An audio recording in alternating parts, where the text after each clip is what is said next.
Alrighty, so I have a long weekend this weekend. I'm officially done work. Probably should have left my hair up. I didn't realize it looked that bad coming down, but I think I'm going to treat myself to dinner. I had a really tough last day. Something about Easter, I don't know, had the people going. So I had a rough day at work. So I decided to treat myself to a sort of like maybe a marathon this weekend of a little series that I've seen kind of being kicked around. And it is the Get a Life, Chloe Brown. It's the Talia Hibbert kind of trilogy of the three sisters. And I thought it'd be fun. I've kind of been into contemporary mood lately, so I thought that would be kind of fun. I'm currently reading The Four Winds, and once I'm done with that, probably tonight, I'm going to start on these books, and I just think they'll be fun to read for the weekend. It's a great way to start off April, and as well, I also got my paperback version of Crescent City in, so I might start that as well. I have a little reading date planned with my friend for the weekend, and that'll be quite nice. And yeah, that is my plans. I'm gonna hop in the shower, get into something cozy, and enjoy some escapism. I might even have to put The Four Winds on hold because it's so sad. And to be perfectly honest, I don't know that I have it in me to read something sad right now. It was a rough day. Alrighty, so I'm all showered. I've ordered Indian food for dinner, and Don's gonna game. He's already had his supper, so I think I'm going to go ahead and start Get a Life, Chloe Brown. I'm just ready for some fun, lighthearted reads. I took one look at Four of the Winds and I was like, I can't do it. I don't want to read about anything sad. And honestly, I looked at a lot of my fantasy and contemporary fiction, and there's just not much on my shelf for like happy escapism. If you hear that, that's my hamster. So I'm gonna start this. I'm really excited about it. I actually have no idea what any of these three are about besides the fact that they're about the Brown sisters and that everyone seems to love them. Good morning. So I woke up this morning and filmed 3 videos right out the gate, starting my weekend off strong so I could just get that out of the way. So my early month of April will be all sorted. I have most of my videos filmed. But I wanted to check in because I don't even want to tell you the hole I fell down last night of why I didn't read a lot because it's a little embarrassing. But what I did wind up doing is reading 38 pages of Get a Life, Chloe Brown. But it is early Saturday morning. I'm hunkered down. I have a blanket. I have my coffee. I have Get a Life, Chloe Brown next to me. And I have my e-reader with unlimited possibility, but realistically, the Shadow and Bone trilogy preset, ready to go. So I am going to hunker down, maybe put on a little music in the background. No, that's what got me yesterday. It was the Taylor Swift. I am woman enough to admit I just wound up watching Taylor Swift music videos for a long time. Like a long time. And then finally Dawn and I went to bed and we're chatting for so long that we were like, we should just get back up. So we got back up. I read almost 40 pages and then we went to bed. So a bit of a fail of a night, but we're back on track. Videos filmed. I have to edit a reading vlog later today that'll go up tomorrow. But until then, I have nothing to do but to read. And I'm just going to dedicate today to just relaxing. I have a friend coming back into town a little bit later. She was just gone for a hike, and I think we're going to read together later while Dawn does some grocery shopping for us. But besides that, this is my life today.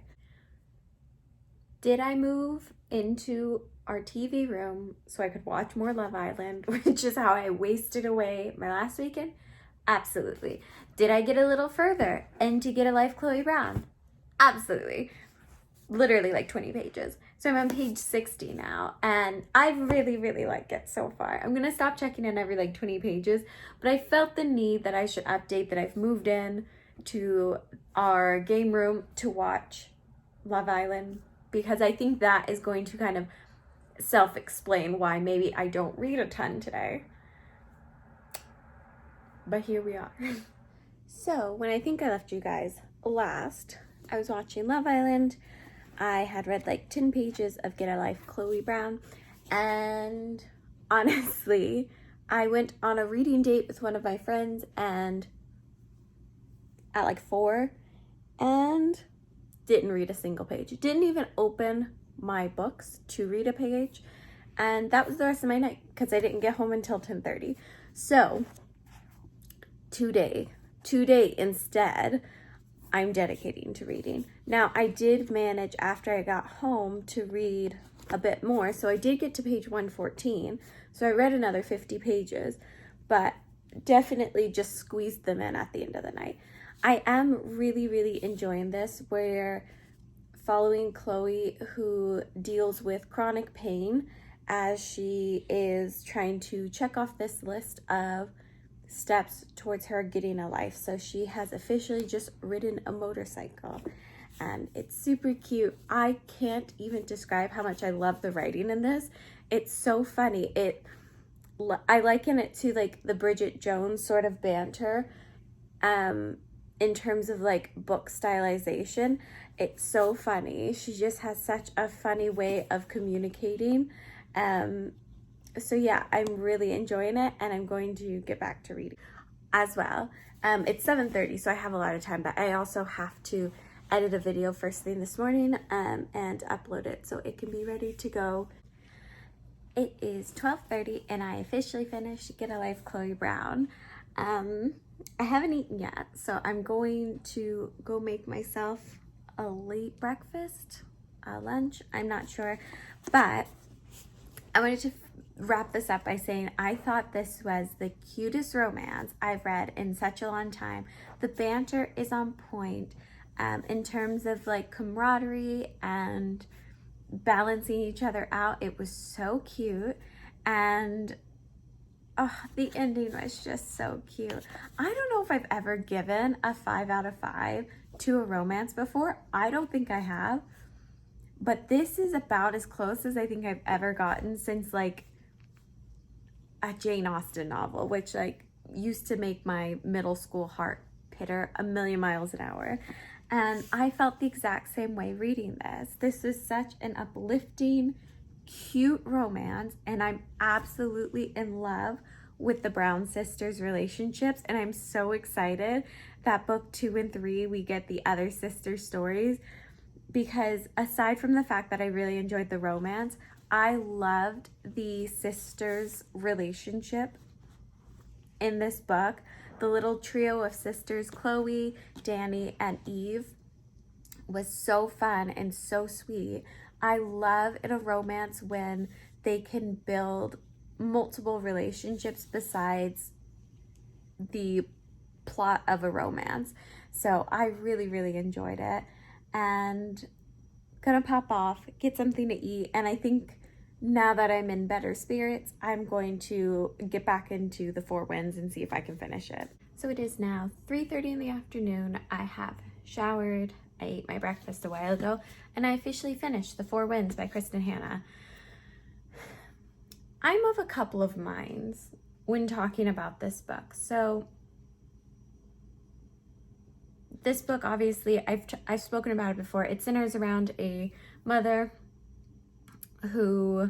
and daughter's relationship through the dust storms and Dust Bowl as it happens in the late 1920s, early 1930s in Texas. And because of that, the family needs to relocate and faces a lot of struggle and strife and poverty. This book centers very much around poverty and unfairness. There were certain aspects of this book that I really enjoyed. I really enjoyed delving into that specific era. I feel like in historical fiction, that's not an era that we often delve into.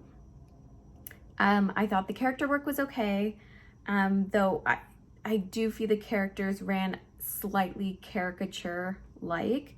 Like the daughter was absurdly rebellious towards her mother and absurdly out of the way audacious towards her, and the mother was like absurdly the opposite. And I get they were foil characters for each other. However, I do think it rang almost a little bit false, because there were such extremities in the spectrum, that the characters actually fell a bit flat for me, because no one is specifically one way. But so this is the second book I've read by Kristin Hannah. First I read The Nightingale, now I've read The Four Winds. One thing I really don't like when dealing with contemporary fiction is if you're telling a story that's emotional, I am very easily invested in characters. If I feel like you are telling a story specifically to be emotionally manipulative, and that's not necessarily a bad thing, there's intent with writing, but if I feel like you are writing something specifically to manipulate my emotions or feel a certain way, make me feel a certain way, I don't like that. I call it the sort of Nicholas Sparks syndrome. You kill off a character to make me feel a certain way. You bring on specific hardships to make me feel a certain way, but not necessarily to progress the story or to tell something in the story. That is my opinion, because I know this is a very beloved author. That is my opinion.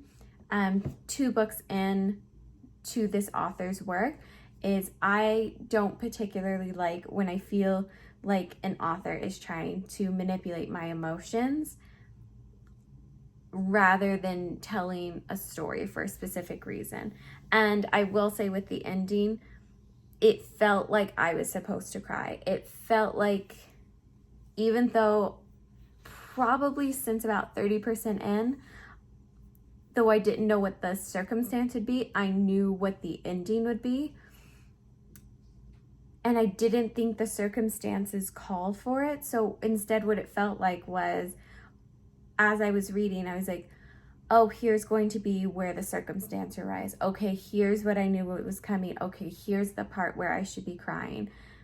And it didn't specifically resonate with me. So that's too bad, but I would probably give it a 2.5 star, a 3 star, because the writing was good.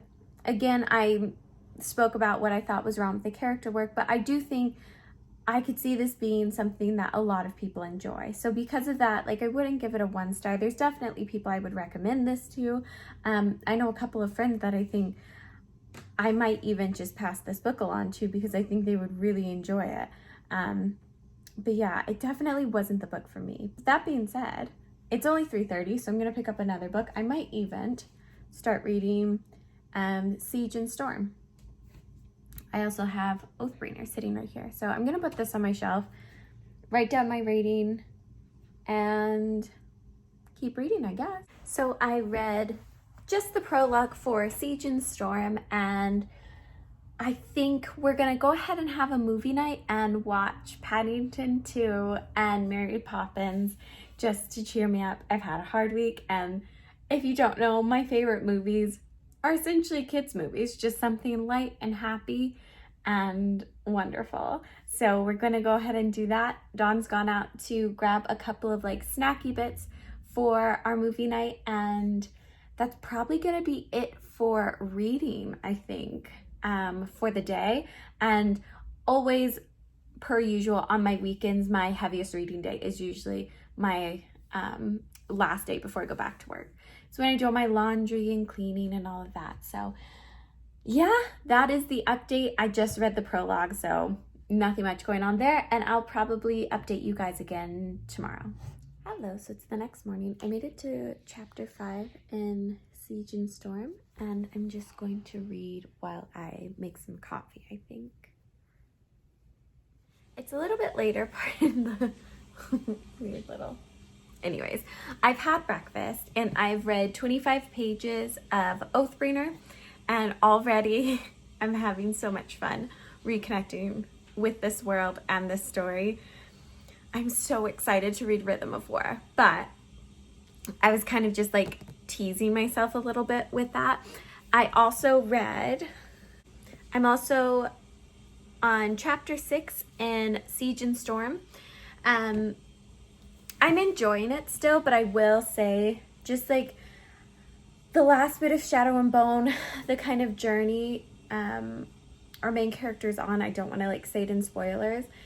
The last leg of Shadow and Bone, now that I'm on chapter 6 in Siege and Storm, it's starting to feel like a little repetitive, of like, it feels a little bit cyclical of what she's, I mean, it's hard to say without like talking about spoilers. But it is feeling like the idea is just going in circles now. Kind of like the same thing they're after, the same reactions from the characters, with just like a small introduction of new characters each time. But like the plot does feel a bit recycled, so I'm hoping it deters from what we read in Shadow and Bone. But for now, I think I'm gonna read a little bit more Oathbringer, and I'm also gonna start a contemporary book because I am flying through this. I forgot how quickly these books read. So I'm pretty confident I will be done with Siege and Storm by the end of the day if I don't have another book to pair on. And I don't want to completely focus my time on Oathbringer, otherwise I know I won't read anything else. So I want to keep it like I did Words of Radiance, which is a book to the side that I read a little bit throughout the month. Alrighty, so it's just getting on lunchtime, and I made it to chapter 9 of Siege and Storm. Really enjoying it. But now Dawn has a work meeting to do, so I have sequestered myself to the living room for lunch and to catch up on some videos and maybe watch an episode of Love Island until he finishes. So that is what I'm gonna do for a little bit. So a quick pause on reading, but we have finally started to break out of the tropes that I felt we were stuck in. And I do understand that this book was written a while ago, so like maybe these very recycled tropes for YA fantasy didn't feel so manufactured and recycled at the time that it was written. So I am trying to keep that in mind too. But we have finally moved past my last check-in, that kind of small bout of complaints. And yeah, I'm really enjoying it. Alrighty, so I made it to chapter 10, and I'm gonna have to put it down for now because my e-reader needs to be charged. So I'm gonna pick up another book, but I did just want to take a second to first say Dawn got off the call and got some great career news. So I'm just buzzing for him. I'm so happy. As well, I wanted to discuss a little bit how I'm feeling about Siege and Storm. And right now my feelings are that I really, really, really do not like Mal. I don't like, or Mal, I'm not sure how you pronounce it.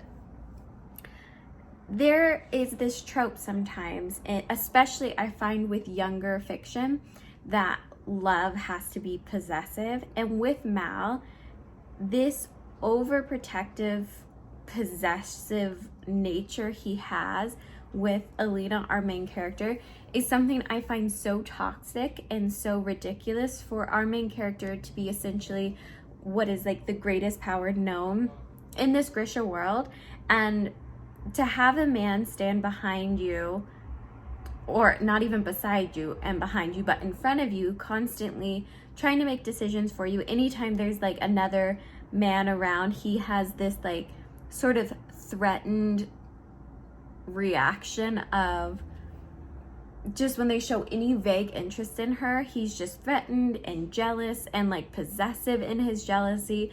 And it's just so ridiculous to see a female character squandered in that way. So like, kind of an unpopular opinion, but I hope Mal dies. She can go with the Darkling, or she can go with Nikolai for all I care. But that's my 2 cents thus far. It's not cute and it's not love if they are stifling your independence and your natural strength, and not allowing you time to shine. So don't come for me. That's my opinion. It started in Shadow and Bone. I already don't like the trope of, I didn't realize I loved you until another man wanted you. Like, that's already such a gross way to start a relationship, let alone it just solidified in Siege and Storm that Mal or Mal is not for me. Don't like him. Hope he dies. Maybe that's too dramatic, but I certainly hope that this relationship between them ends at some point. It's just getting on 4:30, but like I said, Dawn had some really great career news that we have to go and celebrate, and yeah, I think that's going to be it for the weekend. I am pretty happy with what I read. I read one full book, about half of Siege and Storm, and started Oathbringer. So I'm gonna go ahead and end the video here as my e-reader needs to charge, and I wanna spend some time with Dawn and get ready, get all my ducks in a row for work tomorrow. So I'm gonna leave it here.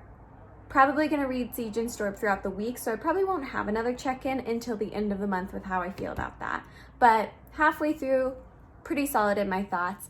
So I'm gonna leave it here with you guys, and thank you so much for watching. I will see you in my next video.